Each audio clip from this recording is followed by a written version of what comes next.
Fala pessoal, tudo bem com vocês? Aqui é o Jonathan falando. O vídeo de hoje é sobre os rebaixamentos, os rebaixados do Brasileirão Série A, que vão disputar a Série B em 2025.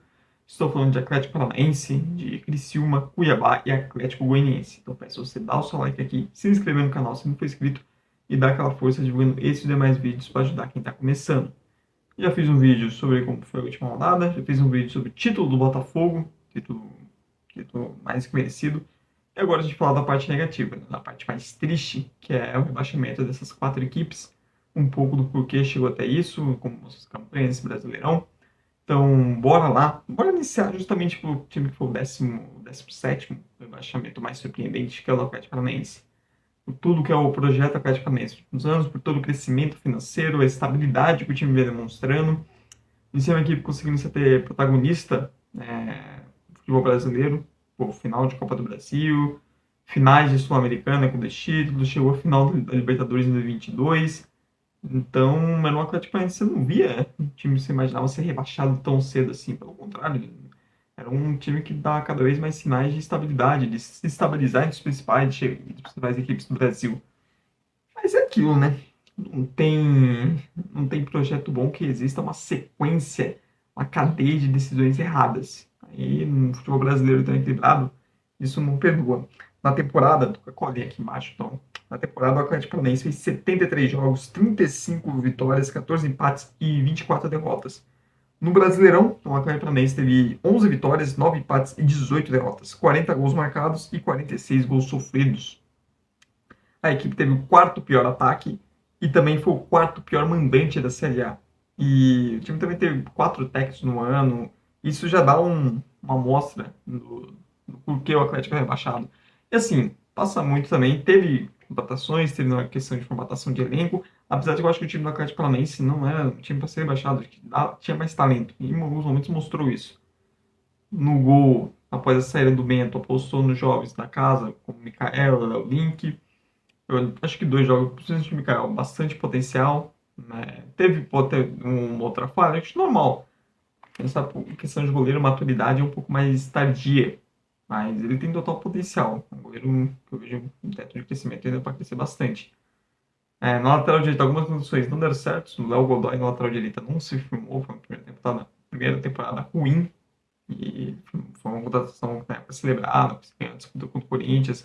A zaga foi um problema no ano todo.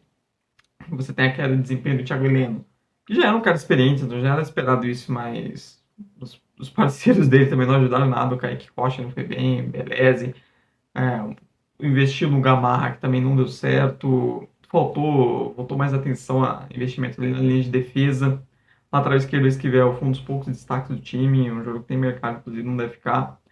A questão de volantes, ter perdido a lesão do Fernandinho também foi um fator negativo, porque ele está jogando bem, quando estava em condições jogou bem. Você teve o Eric bastante oscilante, o Eric queria sair, ficou, oscilou, etc. E você tinha Christian, que é um jogador com mercado, vai até provavelmente para o Cruzeiro. Nas alas, Canobi e Coelho, seja como ala, seja como pontas, também jogadores com mercado, jogadores que renderam bem em outros clubes em determinado momento. Canobi jogou de seleção uruguaia. Ainda tem os Apeles, tem o João Cruz aparecendo, mostrando talento, também mostrando potencial. Então, um Atlético que tinha mais talento. O Mastriani chegou com um grande cartaz depois de fazer um bom ano na América Mineiro, começou bem, mas o time teve muita queda. Quando a pressão do rebaixamento chegou também, não soube reagir tão bem. Teve alguns jogadores importantes também caindo em desempenho durante a temporada. Foi o Thiago Heleno, o Pablo também fez uma temporada bem ruim. E ele é um cara de liderança nesse time. Algumas apostas e contratações também não deram certo. Faltou talvez ser mais assertivo nisso, buscar jogadores talvez de um outro perfil, que desse um pouco mais de garantia de retorno, principalmente no setor defensivo. E também escolha de técnico. Né? Começou lá no início do ano com o Osório, que eu achei uma escolha bem questionável, porque o momento da carreira do Osório já não era tão bom. Uma coisa era quando o São Paulo apostou nele lá quase 10 anos atrás. Hoje já não justificava tanto assim essa aposta. Isso, e ainda demite ele. E aí traz o Cuca, compra uma briga imensa, a torcida apoia, o time até começa a ter bons resultados. Mas fiz assim, com a questão do Cuca, o time já tinha mais resultado que desempenho. Quando o Cuca pede para sair, abandona o projeto, o português é esse, o Cuca abandonou o Atlético mesmo. O time já. Não, uma câmera aqui. O time já tinha iniciado uma queda de desempenho. O Atlético chegou, tá no topo na parte de cima da tabela do Brasileirão, mas era claramente um time que não tinha desempenho para tal, tanto que não sustentou depois. E a saída do Cuca também, assim, compraram uma briga imensa por ele, e ele fez o que fez com ele, fez o Atlético mesmo que ele faz com todos os clubes dele. No primeiro momento de crise, ele pede para sair e o resto que se foda. Só que aí as escolhas depois da diretoria, diga-se mal, Celso Petralha, foram muito questionáveis. O famoso era óbvio que ia dar errado e deu merda. Ele apostou no Martim Varini, um técnico com pouquíssima experiência, que estava treinando futebol uruguaio, em questão de potencial, mas naquele momento do Atlético de alguém com um pouco mais de certeza, um pouco maior probabilidade de dar certo. Nas Copas ele acabou avançando. Eu diria que esse avanço nas Copas também acabou deixando essa urgência em relação ao brasileiro um pouco para depois. Isso foi também ruim para o Atlético. Mas era uma aposta arriscada, que acabou dando certo a longo prazo. E depois foi pior ainda, né? Foram atrás do Lúcio Gonzalez, só porque ele fez com o Atlético, ele ter sido um ex-jogador do Atlético, porque como técnico dele, a curta carreira dele como técnico, não dava sinal nenhum de que ele era algum tipo de solução, e obviamente não foi. O Atlético conseguiu no Lúcio ser o pior técnico do ano. Eu acho que se o Atlético consegue um técnico um pouco melhor, nem precisa ser um grande técnico, só um pouco melhor que o Lúcio, eu acho que o time teria escapado do rebaixamento. Esse rebaixamento está muito nas costas da diretoria, porque, cara, é uma sequência de escolhas de técnico pior que a outra. O time foi só piorando durante o ano. E no futebol brasileiro tão equilibrado, se você comete tantos e tantos erros de planejamento, tomar decisão, é inevitável a queda. E sem contar que o Atlético sempre foi muito forte em casa. E esse ano não foi isso. Pelo contrário, o time foi fraco em casa. Não teve força alguma. E assim, a média pública foi boa, mas público 30 mil brasileiro, a torcida estava lá apoiando. O time que não fez valer. Muitos jogadores rendendo abaixo do que poderiam, de que merecem criticados. O ataque simplesmente parou de funcionar, independente de quem jogava. Julimar, Pablo, Mastriani, Diório. Nossa, Diório. E o time simplesmente parou de funcionar o ataque. Chegou a pressão no rebaixamento. Muitos jogadores não, sim, parece que sentiram a pressão mesmo. E as escolhas de péssima diretoria também levaram o time a isso. Ser rebaixado no ano do centenário é uma grande vergonha, um baita de um vexame e de um projeto que estava numa curva de crescimento, mas aí você pega um ano que você toma 300 decisões erradas ao mesmo tempo, não tinha como dar outra coisa, né? Partindo para o Criciúma, que foi o 18º do Brasileirão. O Criciúma, que em 2024 teve 60 jogos, 21 vitórias, 16 empates e 23 derrotas. No Brasileirão, uma campanha de 9 vitórias, 11 empates e 18 derrotas, 42 gols marcados e 61 gols sofridos. Foi a pior defesa do Brasileirão, muito também pelas últimas 3 rodadas, que, pelo amor de Deus, tomou 4 do Corinthians, 3 do Flamengo e 5 do Red Bull Bragantino. Que sequência. A última vitória do Criciúma no Brasileirão foi na rodada 29, ou seja, terminou o Brasileirão com 9 jogos sem vencer, com 6 derrotas nesse período e só 3 empates, sendo que essas 6 derrotas vieram nos últimos 7 jogos. Nas últimas 7 rodadas do Criciúma, só o Fluminense não venceu eles. Só o Fluminense não conseguiu esse fato. Um time que caiu demais. Já se esperava um campeonato difícil. O campeonato do Criciúma era realmente se manter na Série A. Sabia que não seria nada fácil, um time de investimento menor, etc. E o Criciúma, em dado momento, conseguiu até ter mais rendimento e resultados do que esperado. O Criciúma passou uma parte considerável do campeonato fora da zona de rebaixamento. Ali um pouco acima, não chegou a estar na primeira metade de tabela nem nada, mas estava ali numa posição que conseguia se manter um pouco distante. Não dava seguro, totalmente seguro, mas era um Criciúma que dava indício que, poderia ficar na Série A. O que conseguia fazer um campeonato seguro era um time muito competitivo, sob o comando do Tencati, conseguia a defesa em vários momentos ser sólida, e apesar do ataque, senti falta de ter um camisa 9, alguém com um pouco mais de poder de finalização, né? Um time que em vários momentos dependeu muito do Bolassi mesmo, a capacidade de finalização dele. E o Bolassi, apesar de ser um bom jogador e ter jogado bem, foi feito um brasileirão das expectativas, ele não é exatamente esse cara goleador, esse finalizador, não é a característica dele. Ele até melhorou nisso em outros momentos. E o Cristiano sentiu falta de ter um cara, um 9, assim, um cara que colocasse umas bolas na rede, que dividisse mais essa responsabilidade. O Viseu não conseguiu ser esse jogador, e era a expectativa da torcida. E já se sabia que a reta final de tabela do Criciúma era muito difícil, que era uma sequência muito dura. Quando a gente, eu sou corintiano, quando a gente analisava, quando o Corinthians estava no rebaixamento, a gente sempre falava do Criciúma, que apesar de estar bem, tinha uma final de tabela muito forte, muito difícil. Só que assim, foi decepcionante porque a forma que caiu, né? O time passou boa parte do campeonato fora da zona de rebaixamento E vem essa sequência dura mostrou falta até de competitividade, de capacidade de competir mesmo, de conquistar resultados, até mesmo dentro de casa. Se esperava um Heriberto Rios, se fosse um caldeirão mais forte para esse filme, acabou não sendo exatamente isso a seu favor. E na reta final até teve jogos que poderia vencer. Pô, teve um confronto direto contra o Vitória em casa, na época, né? E era um jogo que se esperava vencer, contra adversários mais fortes, deixou escapar uma vitória contra o São Paulo depois de sair na frente do placar. Contra o Fluminense fora de casa, chegou até a bola para vencer o jogo, não fez. Então, assim, ainda assim, por cima teve chance e foi desperdiçando e parece que o time foi desmoronando. E nas últimas rodadas, conforme a sequência de jogos sem vencer, entrar no rebaixamento, parece que o time perdeu completamente as forças para lutar.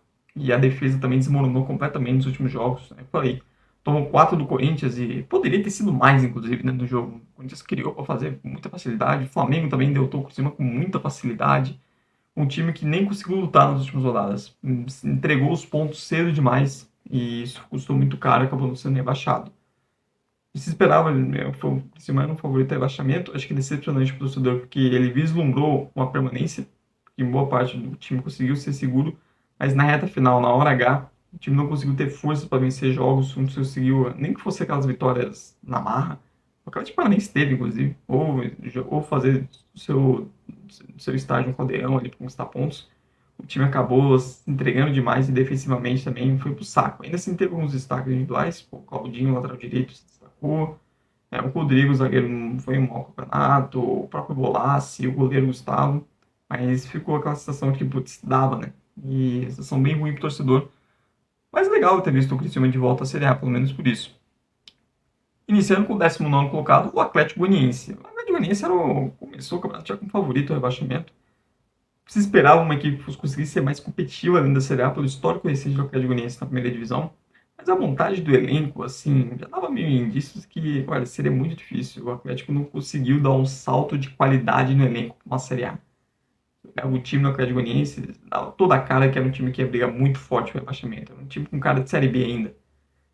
Sem ter, por exemplo, o Luiz Fernando se destacando, fazendo gols, etc. Mas aposta em muitos jogadores sul-americanos de pouco nome. Você tem o Alejo Cruz, que é o que mais deu certo. Foi um time que não conseguiu dar aquele salto, né? Aquele salto, melhorar o seu elenco realmente no nível da Série B. As escolhas de técnico também não deram certo, não conseguiram extrair, fazer esse time ser muito mais competitivo do que era. Começou com o Jair Ventura. O Jair Ventura tem aquele velho problema de que ele não consegue manter um trabalho a longo prazo, especialmente quando vira temporada, montagem de elenco. Foi atrás do Wagner Mancini, que nem está mais no melhor momento da carreira, já teve melhores momentos da sua carreira, até comandando os times menores assim. Depois traz o Humberto Louser, que também não fez lá grande coisa. Aí o time já estava entregue, já teve entrevista do presidente no início do segundo turno também já entregando os pontos. Na reta final até consegue uma vitória ou outra, vai despedir com mais honra. Mas é um Atlético Goianiense que entrou na zona de rebaixamento na rodada 12. Nunca mais saiu. Passou quase todo esse tempo na lanterna. Só foi sair da lanterna recentemente, porque o Cuiabá também largou de mão. Em 2024, foram 61 jogos, 25 vitórias, 11 empates. Retomando aqui, 61 jogos, 25 vitórias, 11 empates e 25 derrotas. O time no Brasileirão teve 7 vitórias apenas em 38 jogos, 9 empates e 22 derrotas, 29 gols marcados, 58 gols sofridos. Teve ao todo 3 técnicos, foi o segundo pior mandante e também foi o pior visitante do campeonato. Entrou na zona de rebaixamento na rodada 12 e para mim foi o pior time do Brasileirão mesmo. Para mim foi com sobras o pior time do campeonato, apesar de não ter terminado em último. Para mim foi o time menos competitivo durante quase toda a competição. Em nenhum momento teve nem aquela sequência ali de 2, 3 jogos que consegue resultados. Pô, parece que vai iniciar uma reação, nem isso. Entregou os pontos antes do primeiro turno e assim foi. E o último rebaixado é o Cuiabá, que terminou como lanterna no campeonato. Um Cuiabá que em 2024 teve 68 jogos, 24 vitórias, 21 empates, 23 derrotas. No Brasileirão conquistou a incrível marca de vencer 6 jogos em 38 partidas, teve 12 empates e 20 derrotas, total de 29 gols marcados e 49 gols sofridos. O Cuiabá, ao lado do Atlético Goianiense, teve o pior ataque da competição e foi o pior mandante. Venceu 3 jogos em casa, com 14 pontos em casa. Foi, assim, o pior mandante com sobras, assim, com larga distância. Eu falei que o Atlético Paranaense foi o quarto pior mandante, mas o Atlético Paranaense fez bem mais pontos que o Cuiabá, pra você ter uma noção de quão ruim foi a campanha do Cuiabá em casa. A campanha fora de casa não foi tão desastrosa assim. mas a campanha em casa não conseguiu fazer em nenhum momento a Arena Pantanal ser um fator ao seu lado. Como fez em outros campeonatos. O Cuiabá vem de um histórico nos últimos anos, se manter na Série A e se manter bem. E esse ano não conseguiu de jeito algum. A última vitória no campeonato também foi na rodada 29. Terminou o campeonato com 9 jogos sem vencer. Então isso mostra também como o time no final também largou de mão de vez, tanto que terminou na lanterna. E dessas 6 vitórias, 4 foram foi sob comando do português Petit. Foi o melhor momento do time na temporada. E assim, a mesma coisa que eu falei do Atlético Paranaense, eu falo do Cuiabá. Uma sequência de decisões questionáveis que pesou muito, né? Porque a equipe começa o ano com o Antônio Oliveira, na manutenção do trabalho. Assim, perdeu o Raniel, mas assim, foi um Cuiabá que também não se reforçou tanto para a temporada, não conseguiu dar um salto. Manteve a base que veio do ano passado, que salvou o time, mas se pedia por reforços, né? Não conseguiu melhorar o elenco. E aí você tem alguns jogadores que caíram de desempenho. Você tem jogadores importantes com problemas no extracampo. O Denilson também teve problemas no extracampo. Ele foi um cara muito importante no passado, perdeu o Raniel. O Davidson, que foi um cara decisivo no Brasil no ano passado, saiu e também teve problemas com a diretoria. Foi para o Atlético Mineiro. Essas perdas e também a falta de reposição nessas posições também pesaram muito. Poucos jogadores se destacando para valer. O Walter ainda conseguiu fazer um bom campeonato como goleiro, mas nem ele foi capaz de segurar o time na Série A dessa vez. E também escolhas de técnico, né? Porque sai o Antônio Oliveira e não contrata ninguém, né? Manteve o auxiliar, o Yuga. E assim, dava todos os sinais que ele não era o técnico de Série A para o Cuiabá. Que com ele não ia dar certo, ele não ia dar. Eu até brinquei na época que parecia que o presidente do Cuiabá estava esperando o Antônio Oliveira ser demitido do Corinthians para contratar ele novamente. Ele só foi contratar um técnico depois que, na época, o Antônio Oliveira conseguiu um resultado no contra o Fluminense que evitou a demissão dele. E foi o Petit, foi uma aposta válida, e foi com o Petit que teve o melhor momento da temporada, o time conseguiu ele reagir. Tanto que das 6 vitórias do Cuiabá no Brasileirão, 4 foram com o Português. O time chegou a passar ali algumas rodadas fora da zona de rebaixamento, mostrando ser mais competitivo. Com o tempo foi tendo a queda, depois da demissão dele também, o time não conseguiu em nenhum momento mais reagir. Ainda assim, por boa parte do campeonato, se mantinha ali próximo da briga contra escapar do rebaixamento. Diferente do Atlético Goianiense, que largou de mão, o Cuiabá se manteve boa parte ali mais ou menos próximo, mas o time também não conseguiu ter forças em nenhum momento para placar uma sequência que colocasse ele ali de fato na briga para escapar com os outros times. Então foi sempre o time que teve toda a cara de rebaixamento, um time sem fator casa, um time com escolhas questionáveis de técnico também, e um time que também não teve reforços, que não conseguiu se reforçar muito bem durante o campeonato, que não subiu seu nível. E o ataque acabou sendo um problema, porque era muito dependente do Pita, que foi um dos raros destaques desse time, e faltou companhia para ele, faltou mais jogadores também. Então acaba sendo um rebaixamento merecido e um projeto que vinha se consolidando, que vinha mostrando boas coisas, cai de uma maneira meio melancólica. Mas assim, o Cuiabá tem um projeto que tem total condições de voltar para a Série A em breve. Na verdade, esses 4 dá para se esperar isso, né? A Série B, especialmente o Atlético Paranaense, mas o Atlético Goianiense é um time que bate e volta. O Cuiabá tem condições também, o Criciúma eu acho que mesmo. Vamos ver como vai ser esse passo dessas equipes para 2025. Deixe nos comentários se você concorda ou discorda de alguma coisa que eu falei sobre o rebaixamento dos 4. E não esqueça também de dar like aqui no vídeo, se inscrever no canal e dar aquela força divulgando esses e os demais vídeos para ajudar quem está começando. Muito obrigado mesmo por você que veio até o fim. Tchau, tchau e até a próxima.